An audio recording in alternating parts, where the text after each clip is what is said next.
So if you're just joining us now, in the previous video, we did a quick survey of the questions. Just glance through them real quick and then answer the question by looking at the blurb. What's this story about? And we have that all in the blurb, which is that Sandeep travels with his mother, his aunt Mamima, and his uncle Choto Mama to visit family in Calcutta. So now, let's start marking up the passage. And as we go through the passage, and as we do this active reading step, I'm going to be looking for things that tell us about how Sandeep sees things. I think my prediction is that he's going to be the point of view character because of the questions that we're looking at. I want to suss out relationships between characters, evidence of social change in India, and determining how Sandeep feels about stuff, his point of view. So let's get going.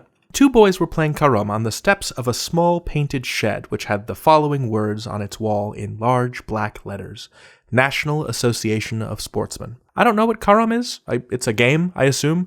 But there were no questions about it, so I'm not gonna worry about it. In fact, let me erase my underlining here. That word is unfamiliar to me. It may be familiar to you, but if it's not familiar to you, I would say, just having looked at the questions, not to sweat it. A single table tennis table inside the shed could be glimpsed through the window. The boys interrupted their game to give Choto Mama, the uncle, directions to the house in a series of sporadic, enthusiastic gestures. So if a word like sporadic is confusing to you, that's okay. But enthusiastic, we can kind of get the gist, right? They're excited about something. And sporadic means occasional. Oh yes, they knew the old couple. The old couple. Who's the old couple? And yes, their son and daughter-in-law had arrived last night with their first child.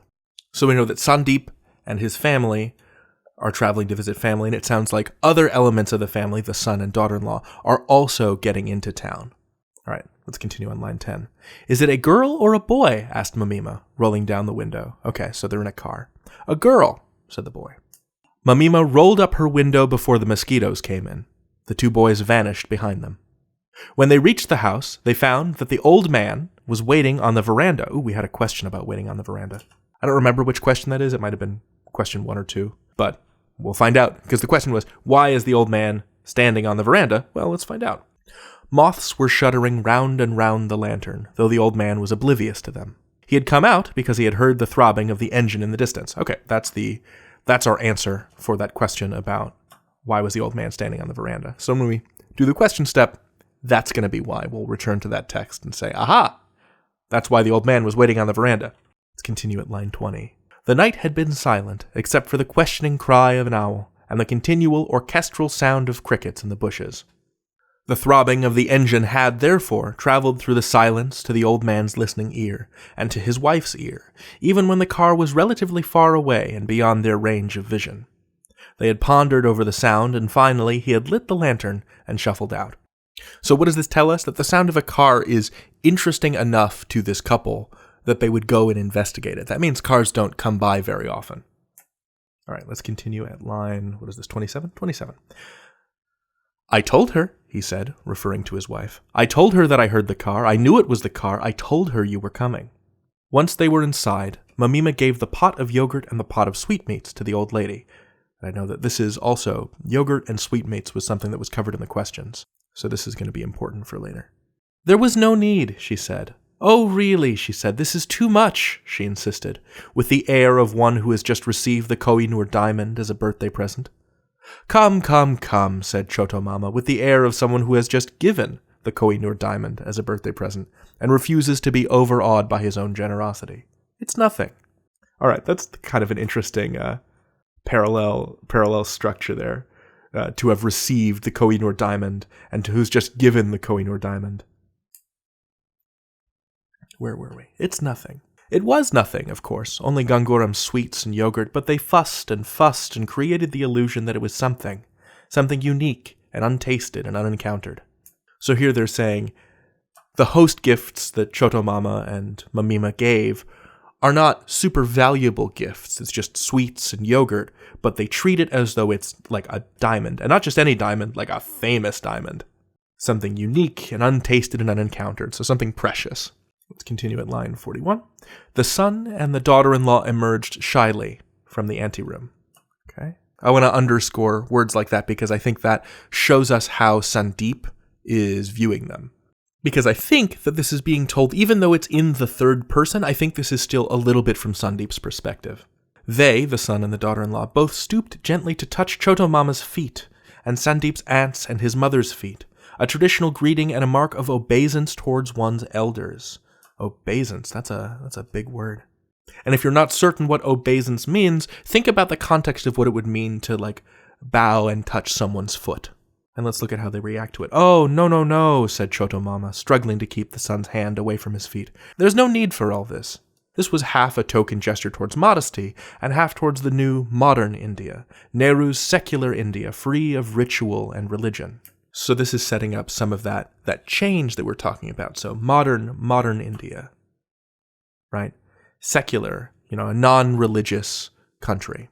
"I have not met you for 2 years, Dada," said the son, struggling to get his hands near Chotomama's toes. "You must not stop me." This was half a token gesture towards modesty, and half towards the old traditional India, Gandhi's India of ceremony and custom. So again, we're seeing this tension between Nehru's modern India and Gandhi's traditional India. This chunk of the passage here is probably going to be very important later as we interrogate the tension between old and new India, because I know that that's something that the passage was asking about. Sandeep, meanwhile, and here I am at line 55, Sandeep, meanwhile, had come to the conclusion that the grown-ups were mad, each after his or her own fashion. Okay, so Sandeep thinks that the grown-ups were mad, were crazy. Simple situations were turned into complex, dramatic ones. Not until then did everyone feel important and happy. Will they never grow up? Thought Sandeep irately. All right, so he's irritated, and he thinks that they're immature. He glanced around him. A single blue fluorescent tube was burning on the wall. It was not a big room. Despite its bareness, the impression it gave was of austerity rather than poverty. So if you don't know what austerity means, you can compare it to poverty. So poverty, we know, means poorness. And if we don't know what austerity means, let's continue on and see if context gives us anything. It made one remember that poverty meant displacement as well as lack, while austerity meant being poor in a rooted way, within a tradition and culture of sparseness, which transformed even the lack, the paucity, into a kind of being. So being austere means perhaps that you choose not to have a lot of stuff in the room, maybe for reasons of tradition. All right, so cool. We've read through the passage. Let's talk through what it means, what happened in it. So Sandeep, his mother, his uncle, and his aunt go to an old man and woman's house to meet with their extended family.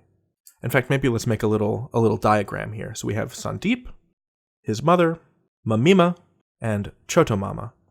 And they're coming in a car, and they're going to old man and the old woman's house. I'm going to write those down as O and W.